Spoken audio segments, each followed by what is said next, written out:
Good morning. Welcome to the video lecture on real analysis. Program BSc, subject Mathematics, paper 1, semester 5th semester, chapter Riemann integration. Name of the presenter Dr. Sridhar. So let us start. Riemann integration, then integrability of continuous functions. So this is the learning objective. This is the session outcomes. Then prerequisites. So here we should know what is continuous function, oscillatory sum, and then partition of an interval. So these are the basic prerequisites for this session. So next we go to integrability of continuous functions. So there we have one theorem. Theorem 1, every continuous function is integrable function. So this is the theorem. Now we prove this theorem. As we know that, let us take one function. So okay, let the function f is continuous in a closed interval ab. Okay, so then let epsilon be any positive number. Let epsilon be any positive number. Then dividing the interval AB into a finite number of subintervals, say IR, in such a way that the oscillation of f in each of these subintervals is less than epsilon divided by b minus a.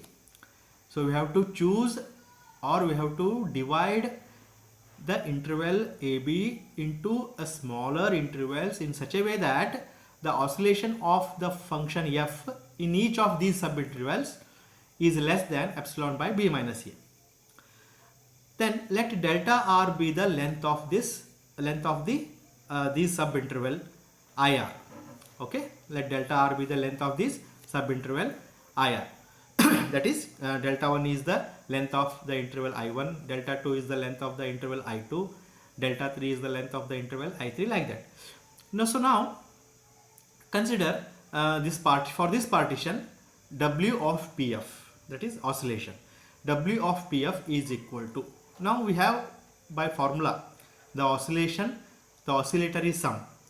Okay, already in the first class we have learned this one, what is oscillatory sum. Okay, so from that we write Wp of f is equal to summation of capital Mr minus small mr into delta r. So where capital Mr is the upper bound and small mr is the greatest lower bound and small mr is the least upper bound into delta r. So delta r is known as the length of the subinterval. Now according to this one, according to this mr minus mr, this is known as the oscillation of f. This is the oscillation of f, and in this oscillation of f is less than epsilon by b minus a. So therefore this is summation, and I replace this mr minus mr by epsilon by b minus a into delta r as it is. Again this is less than, take epsilon by b minus a, absolute value of epsilon by b minus a as common. Okay, then remaining summation of delta r, which is equal to absolute value of epsilon divided by b minus a into, now again this summation of delta r is nothing but the summation of all length of the subintervals, so that we know that that is equal to b minus a, because all the middle terms will cancel each other, minus a plus all middle term cancel each other, and we'll get only the last term and the first term, that is b minus a. Then afterwards b minus a will get cancelled and only epsilon remains. So therefore this Wp of f minus Pf is less than epsilon. So this is the oscillatory sum. Oscillatory sum, or oscillatory sum also can be written as U of Pf minus L of Pf. Okay, so U of Pf minus L of Pf is less than epsilon. So therefore the function f is integrable. function f is integrable. Why this? Why we have to taken this? Because by the necessary and sufficient condition for a function to be integrable. So what we have, the necessary and sufficient condition for a function to be integrable is that for every epsilon greater than 0 there exists a number delta greater than 0 such that w of p comma f is always less than epsilon. So that is the condition. So by using that condition we conclude that the given function f is integrable. So therefore every continuous function f is integrable. So this is the proof of the theorem. Next we have another theorem, that is theorem 2. A bounded function is integrable in AB if the set of its points of discontinuity is finite. A bounded function is integrable in AB if the set of its point of discontinuity is finite. So points of discontinuity means what? These are the points where the function is not continuous. Or we can say that limit of that function at that point does not exist. So those points are called as points of discontinuity. So a bounded function is integrable in the closed interval AB if the set has a finite number of points of discontinuity. There should be a finite number of points of discontinuity. Okay, so this is the theorem. Now we prove this theorem. So what we do, we take, let a1, a2, a3, an be the finite set of points of discontinuity of f in AB. That means at these points the function f is not continuous. At these points the function f is not continuous. Okay, so then let epsilon be any positive number. Take any small epsilon and be any positive number. Next, what we do, enclosing the points a1, a2, a3, dash ap respectively in p non-overlapping intervals. Let us take in the closed interval AB, we take a non-overlapping intervals. Means these non-overlapping intervals, it is a part of the closed interval AB. Okay, non-overlapping interval. So that is a1 dash, a1 double dash. This is one non-overlapping interval. Next, second is a2 dash, a2 double dash. This is another one. Next, dash dash dash up to ap dash, ap double dash. Okay, so let us take non-overlapping interval of the closed interval AB. Okay, such that the sum of their lengths, so length of the first interval plus the length of the second interval plus the length of the third interval and so on up to the length of the last interval is equal to, that is sum of their lengths is equal to what? Epsilon divided by 2 into capital M minus small m.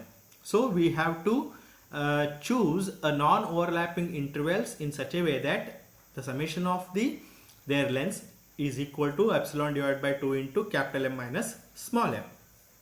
Okay, so where capital M and M are a bounds of f in the closed interval AB. Next is we calculate the oscillation. Next, oscillation of f in each of these intervals is clearly it is less than or equal to capital M minus small m. So therefore oscillation of f WPF is equal to summation of mr minus mr into delta r, which is equal to, so mr means that is capital M minus small mr means that is small m into delta r.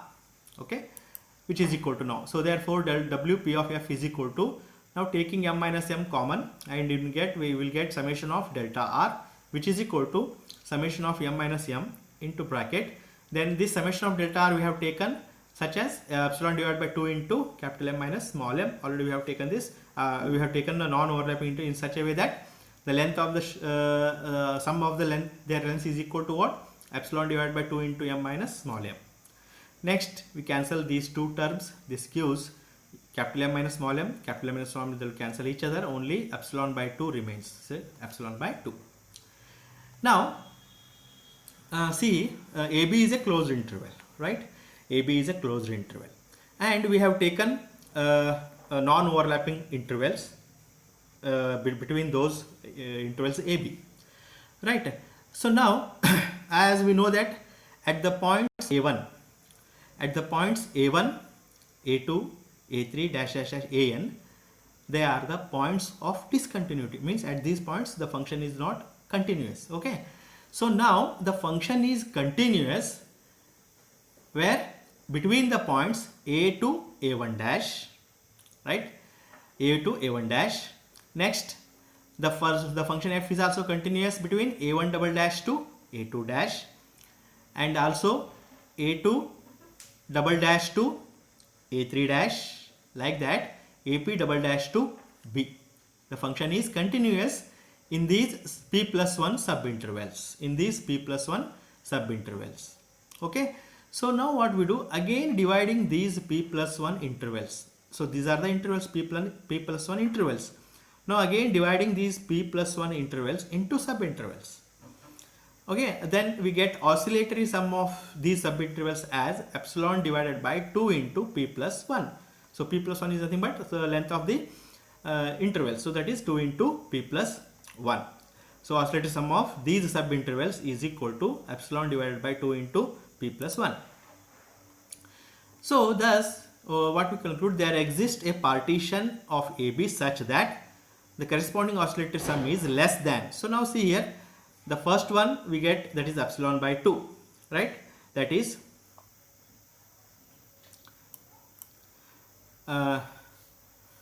in this case sum is epsilon by 2 plus, next this is the previous one, epsilon by 2 plus epsilon divided by 2 into p plus 1 into p plus 1. So p plus 1 get cancelled, which is equal to epsilon by 2 plus epsilon by 2 gives epsilon.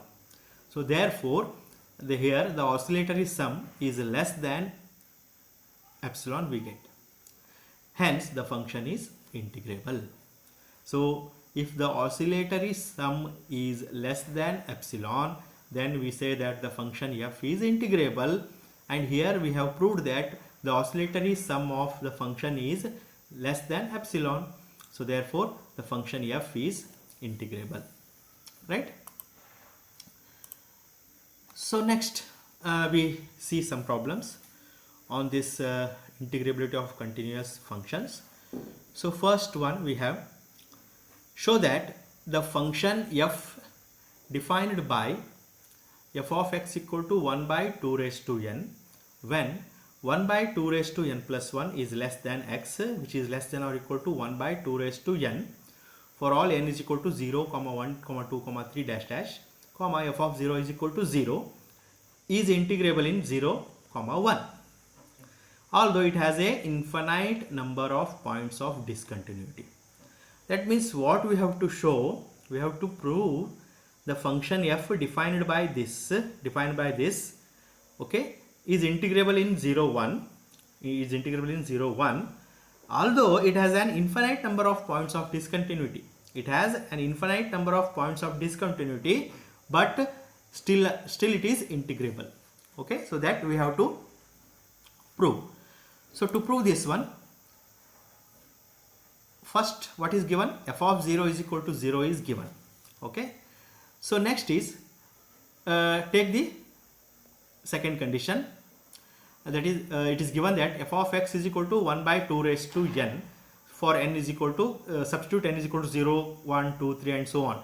So for n is equal to 0, it gives f of x is equal to 1, whereas 1 by 2 is less than x, which is less than or equal to 1, right? Similarly, substitute n is equal to 1, then f of x is equal to 1 by 2, then when 1 by 2 whole square is less than x, which is less than or equal to 1 by 2. And similarly continuing like this, n is equal to 2, 3, 4 and substitute all these things, and at last we substitute n is equal to n minus 1 and we get this equation, f of x is equal to 1 by 2 raised to n minus 1, where 1 by 2 whole raised to n less than x, which is less than or equal to 1 by 2 whole raised to n minus 1, right? So all this we get by substituting n is equal to 0, 1, 2 and so on up to n minus 1, where we have to substitute that in the given problem. That is, problem is given as f of x is 1 by 2 raised to n. Okay, in that formula, in that function we substitute these values. Now see this, in this case the x value here, the x value is less than or maximum x value, it is reached, maximum is 1. Okay, and again when you take the second in this equation, x value is 1 by 2 means it is 0.5. Again here 1 by 2 square you will get, so again still it is less than 0.5. Again like that it goes on decreasing, it goes on decreasing, and at this level x becomes so small it is almost equal to 0. Okay, so that we conclude that this is x value takes the values between 0 to 1. It takes the values between 0 to 1, that means in the interval 0 to 1, in the interval 0 to 1 we obtain this f of x is increasing, monotonically increasing. So we conclude that for all x belongs to the interval 0 to 1, f of x is monotonically increasing. So therefore f is integrable. So we have another theorem that we have proved in the last classes, that is, if f is bounded and monotonically increasing in any interval a b, then it is integrable. Okay, if f is bounded and monotonically increasing, then clearly it is integrable. So using that we proved that the function f is integrable, because if f is bounded and monotonically increasing, so therefore f is integrable. Okay, so this is how we prove the theorem. Next we go to another problem. If the function be defined on AB as follows. How the function is defined? So function is defined as f of x is equal to 1 by q square when x is p by q. Means what? When x is, it is a rational number. It is a rational number. So any rational number is in the form of p by q, where p and q are integers, right? So x is, for all for rational number x, f of x is 1 by q square. Similarly, f of x is 1 by q cube when x is square root of p by q. Square root of p by q. Next is for all other values of x. For all other values of x, okay, let the function f of x is what? 0. Here the function f of x is 0 for all other values of x. For all other values of x, it is 0. For rational number, it is 1 by q square. For a number x is equal to root of p by q, then it is 1 by q cube. But for other values of x, f of x is 0, where p and q are relatively prime integers. Then show that the function f is a Riemann integrable on AB. Okay, so this we have to prove. Now to prove this, now consider, so f of p by q is equal to 1 by q square when q is rational. Already it is given, because when x is p by q, f of x is equal to 1 by q square. So f of p by q is 1 by q square when q is rational. Now what happened? Since every interval around p by q contains irrational number x, because when you take any number p by q, because every rational number, it involves the infinitely many irrational numbers. So therefore every interval around p by q contains irrational number x, for which what we do, absolute value of f of x minus f of p by q is equal to absolute value of f of x, means it is 0 given, minus f of p by q, it is 1 by q square, which is equal to absolute value of minus 1 by q square. Since it is absolute, so minus will goes to 0, therefore it is 1 by q square. So therefore what we conclude, the function f is discontinuous for all rational number in between a and b. So this means what? F of x minus f of pq, absolute value of f of x minus f of by pq is equal to 1 by q square. So 1 by q square means it is more than epsilon. So therefore f, we say that f is discontinuous at all rational numbers in closed interval ab. Okay, so now let y be an irrational points. So let y be an irrational points in ab, or irrational numbers in ab. Then we have either f of y is equal to 0, right? By using the given problem, in the problem only he has mentioned. So what is given? F of y is equal to 0, or it is 1 by q square. 1 by q square, because if y is square root 1 by q cube, if y is 1 by square root of p by q, then it is 1 by q cube. If y is not equal to p by q, means it is it gives f of y is 0. Already it is given. Next, let epsilon be any positive number. Then there will be only finite number of fractions 1 by q square. So only finite number of fractions 1 by q square, for which what we have, 1 by q square is greater than epsilon, or q square is less than 1 divided by square root of epsilon. So therefore, for any irrational point x in this interval, we have absolute value of f of x minus f of y is either equal to 0, or it is equal to 1 by q cube. 1 by q cube, because if y is equal to square root of p by q, then it gives 1 by q cube. If suppose y is a rational number, then f of x becomes 0. So therefore it is either 0 or it is 1 by q cube. So then therefore f of absolute value of f of x minus f of y is less than epsilon, because 1 by q square is also less than epsilon. So therefore this becomes is less than epsilon, right? So similarly we prove for the next case, that is if for any rational point x is equal to p by q in the same interval. Okay, so take x is equal to p by q in the as a rational point, then absolute value of f of x minus f of y is equal to, then it is equal to what? 1 by q square minus 1 by q cube.